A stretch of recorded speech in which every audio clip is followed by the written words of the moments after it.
여러분과 제가 지난날 예수를 믿고 기독교인이 된 후에 우리 모두가 경험했던 일들을 되돌아보면 결코 작은 일이 아니었을 것입니다. 아마 영적으로 대지진과 같은 엄청난 변화를 여러분들이 경험했을 것입니다. 예수님께서 부르신 제자들도 예수님을 만나기 전에 우리와 같이 평범한 사람들이었습니다. 그렇게 평범했던 사람들이 예수를 만나 그의 제자가 되었을 때 그들은 엄청난 변화를 경험했습니다. 그 경험들을 성경은 이렇게 표현하고 있습니다.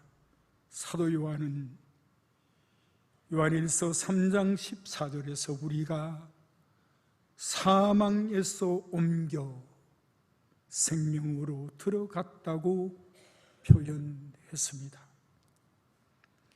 베드로 사도는 베드로전서 2장 9절에서 우리를 어두운 데서 불러 그의 기이한 빛에 들어갔다고 했습니다.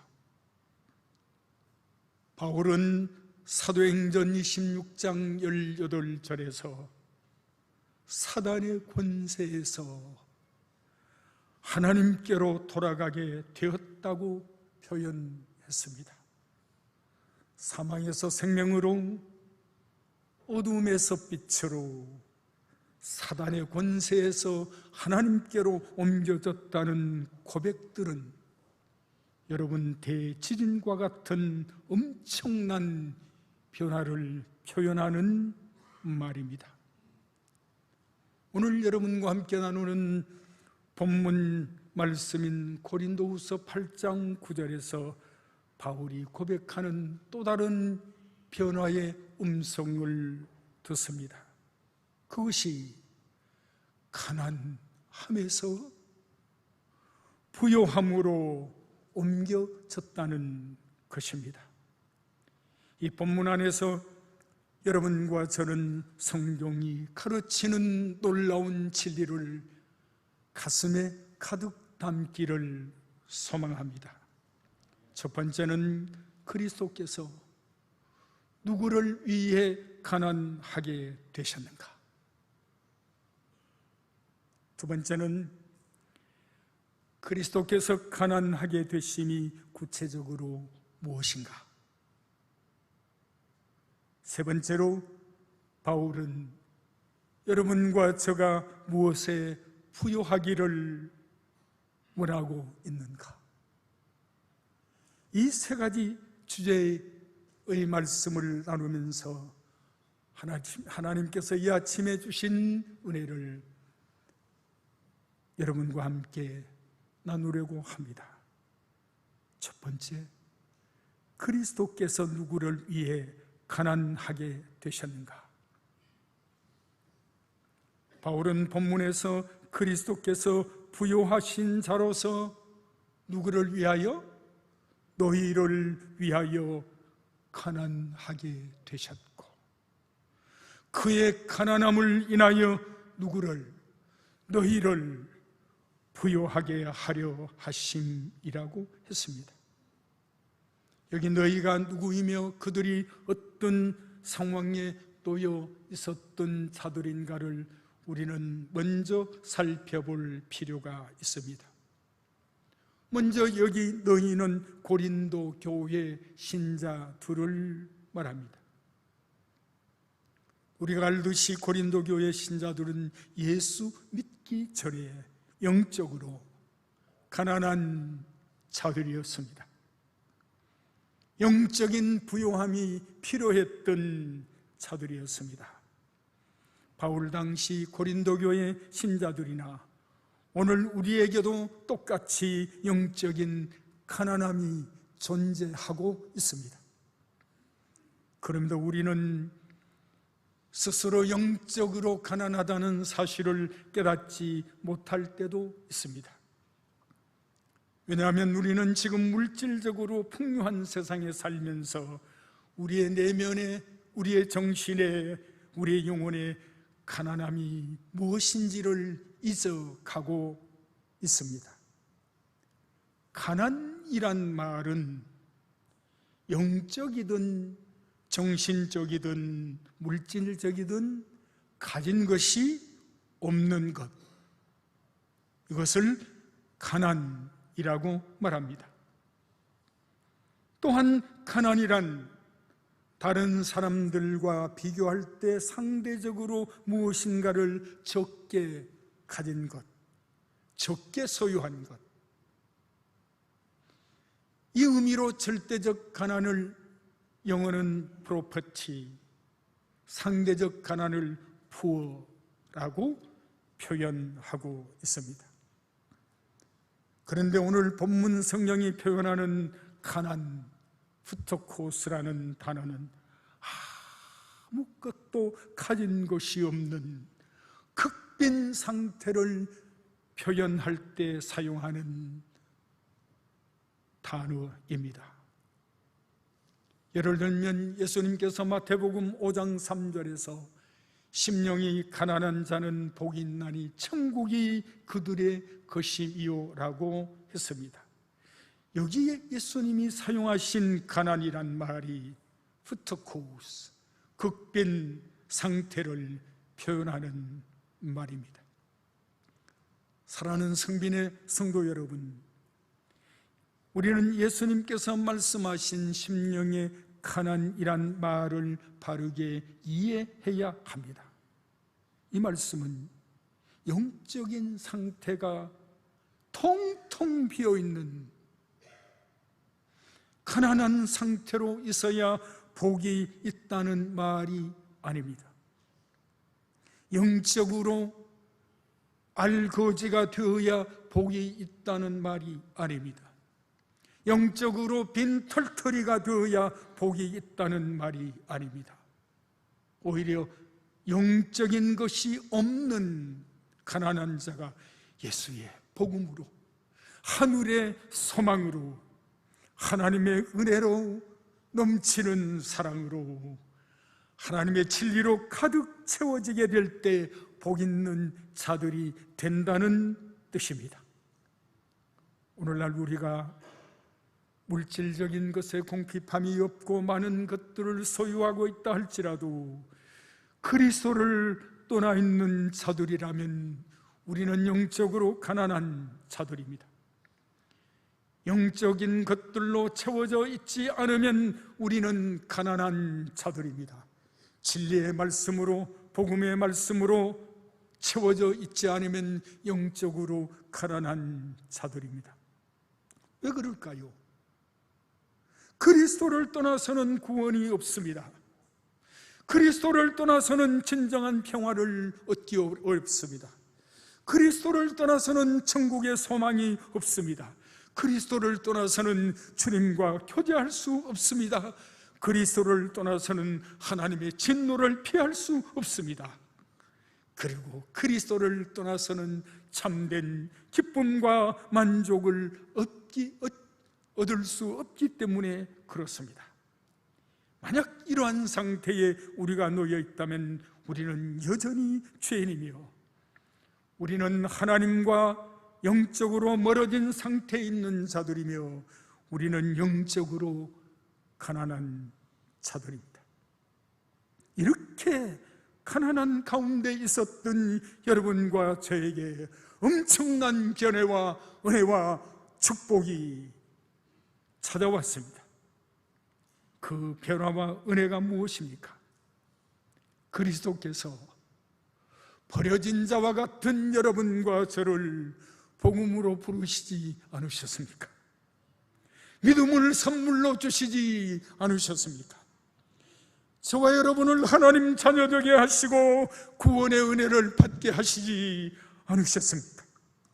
우리에게 영생을 주시고 하늘의 소망을 갖게 하여 주시고 하나님의 축복과 인도를 받으며 오늘을 살아가게 하셨다는 것입니다.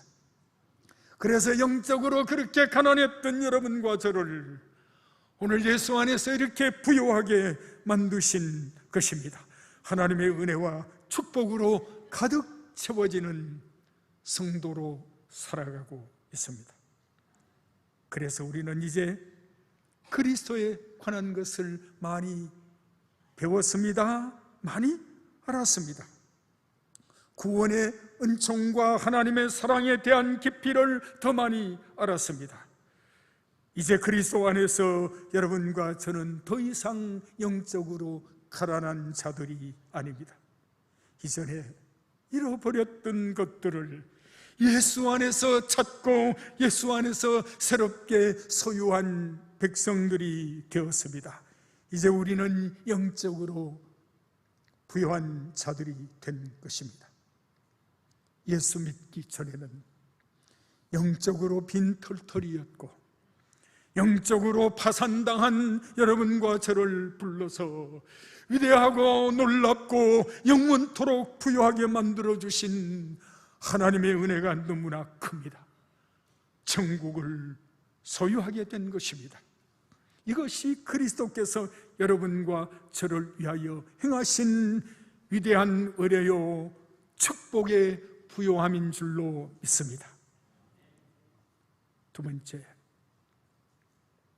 그리스도께서 여러분과 저를 위해 가난하게 되신 것이 구체적으로 무엇인가?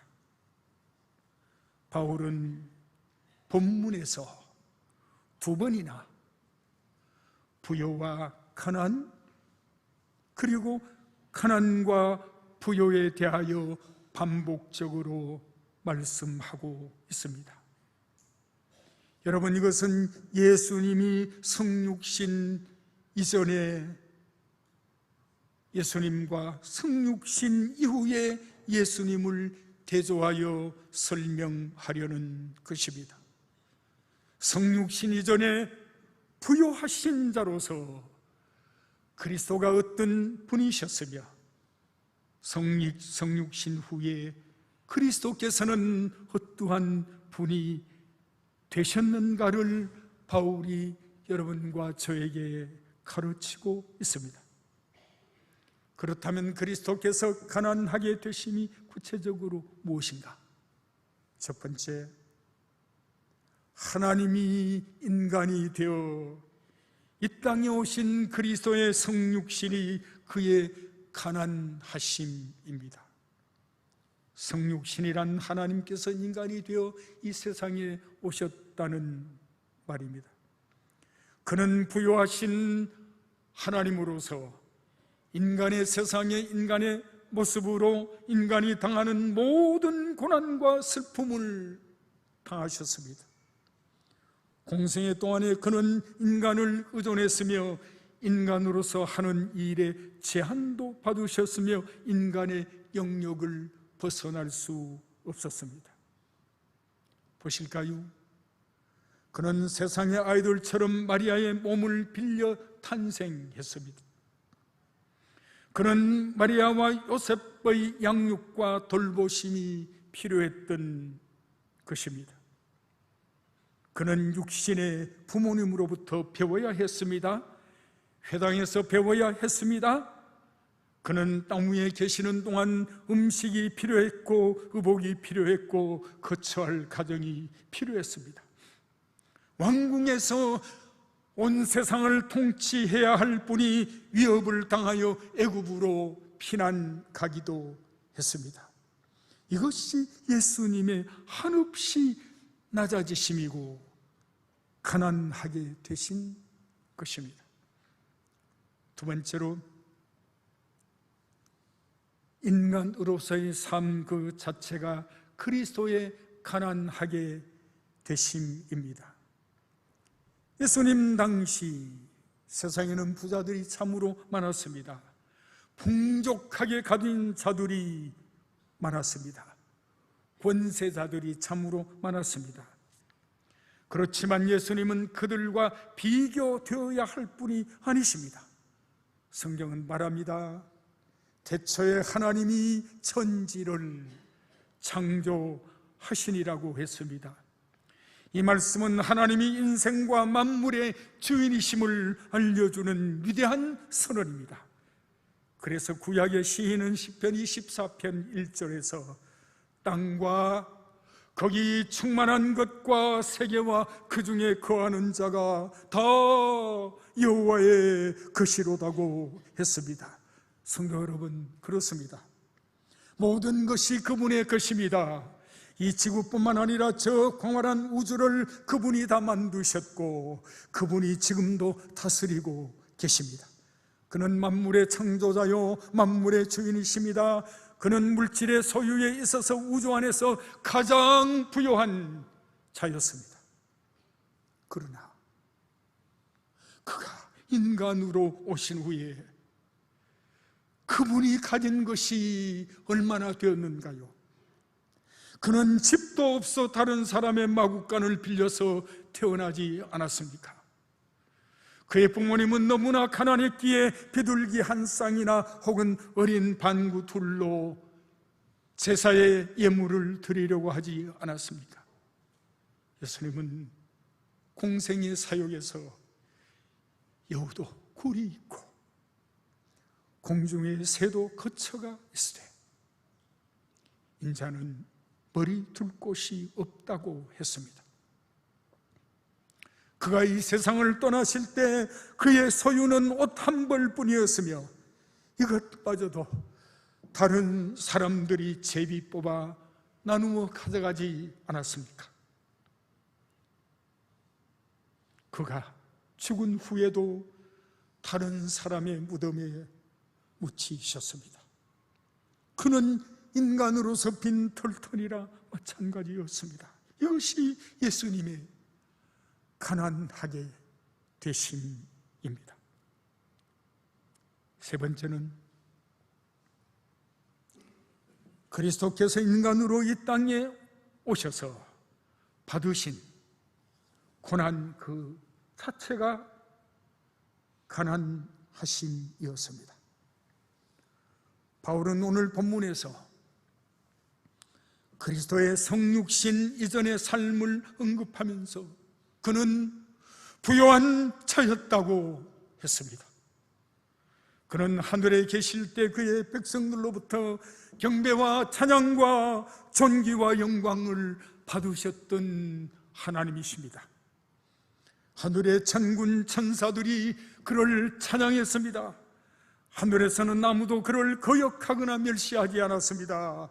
그를 공격하지도 않았습니다. 그러나 그가 세상에 오신 후에 얼마나 가난하게 되셨는가요?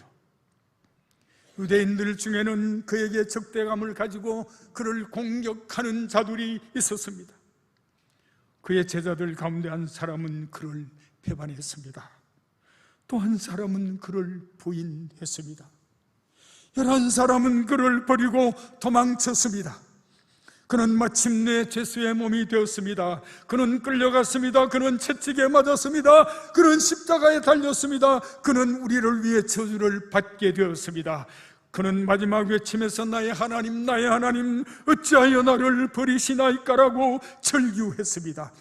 그는 상상할 수 없을 만큼 가난하게 되셨습니다. 마침내 그는 우리를 위하여 죽었습니다. 그가 가진 것은 아무것도 없었습니다. 그는 알거지가 되었습니다. 그리스도께서 이렇게 처절하게 가난하게 되신 것은 저와 여러분을 부유하게 하시기 위해서였습니다. 따라서 하나님의 자녀들은 가난함에서 부유함으로 옮겨져야 될 줄로 믿습니다. 이것이 오늘 바울이 본문을 통해 가르치는 진리인 것입니다. 세 번째로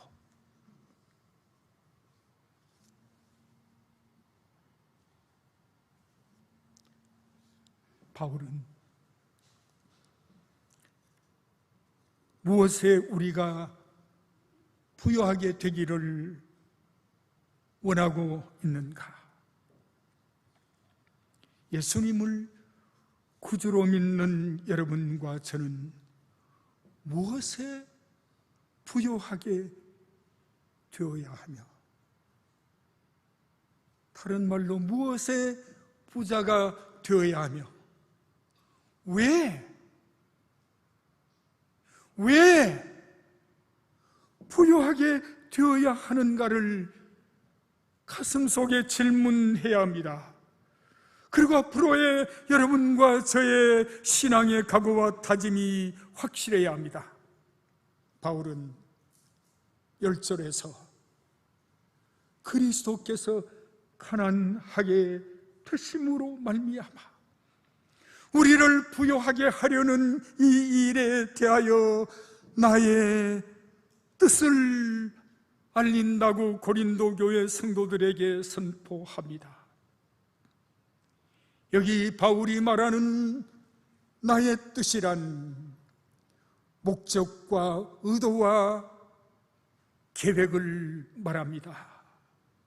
그렇다면 바울이 알려주려고 하는 주님의 뜻이 무엇인가요? 첫 번째는 그리스도의 제자들은, 성도들은 영적으로 부유한 자들이 되어야 한다는 것입니다. 여러분, 바울을 통해 복음을 받기 전에 고린도는 영적으로 가난한 도시였습니다. 영적으로 무지했습니다. 하나님에 대하여 아는 것이 없었습니다.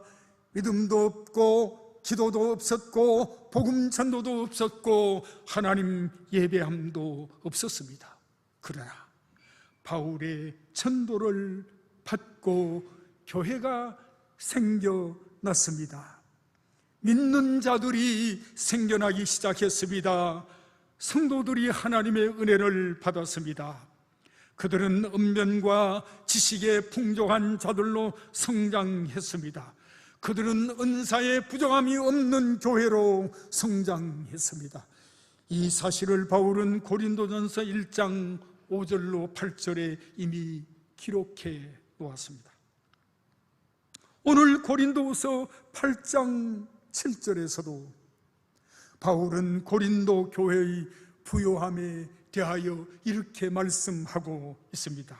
7절을 보실까요?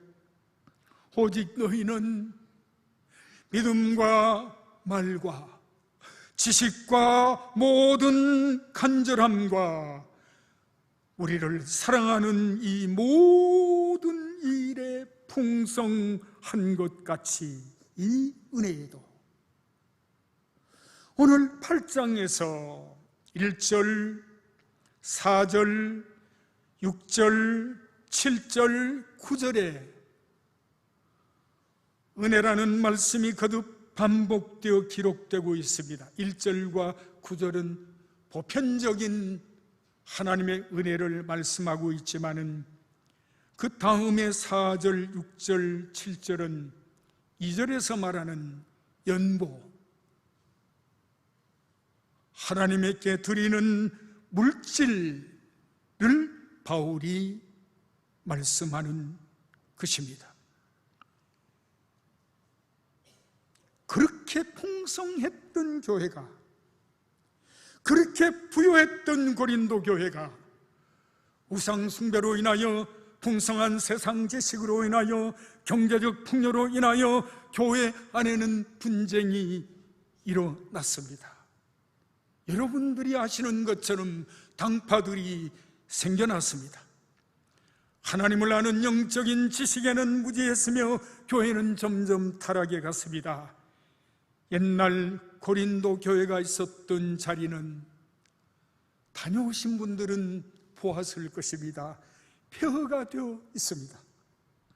그리고 무너진 신전 건너편에 지금 바울이 교회를 세웠던 기념교회가 세워져 있습니다. 여러분, 이것을 보면서 오늘 우리 한국 교회는 고린도 교회를 닮아가고 있지 않나 걱정스럽습니다. 지금 우리 한국 교회와 한국 교회 성도들은 분명 영적으로 병들어 있습니다. 이 병을 고치지 않으면 서서히 무너질 수도 있습니다.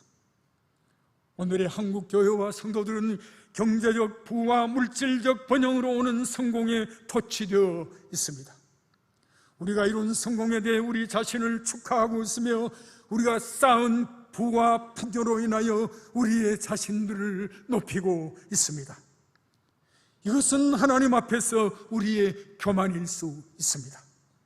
물질적 부여 때문에 지금 우리 한국 교회가 영적으로 메말라가고 잃어버린 것들이 너무나 많다는 것을 우리는 영적으로 보아야 합니다. 그래서 우리는 영적인 가난에서 벗어나야 합니다. 영적으로 더 부유한 상태로 나아가야 합니다. 영적으로 더 부유한 우리 가정이 되어야 하며, 영적으로 부유한 여러분의 교회가 되어야 하며, 영적으로 부유한 우리 한국 교회가 되어야 합니다. 그러기 위해서 우리는 믿음의 부유한 자들이 되어야 합니다. 우리는 기도에 더 부유한 자들이 되어야 합니다. 천국에 대한 확신에 더 부유한 자들이 되어야 됩니다. 성령님이 주시는 은사를 구하는 일에 더 부유해야 합니다. 하나님을 아는 지식과 지혜에 더 부유한 자들이 되어야 합니다. 하나님이 이웃을 섬기는 일에 더 풍성한 자들이 되어야 합니다. 주 안에서 얻은 기쁨과 즐거움과 소망에 더 부유한 성도들이 되어야 합니다. 하나님과의 영적인 교제에 더 부유한 자들이 되어야 됩니다. 이러한 것들에 부유할 때 진짜 여러분과 저는 부유한 자들이 되는 것입니다. 이 부유함을 여러분이 차지하시기를 축원합니다.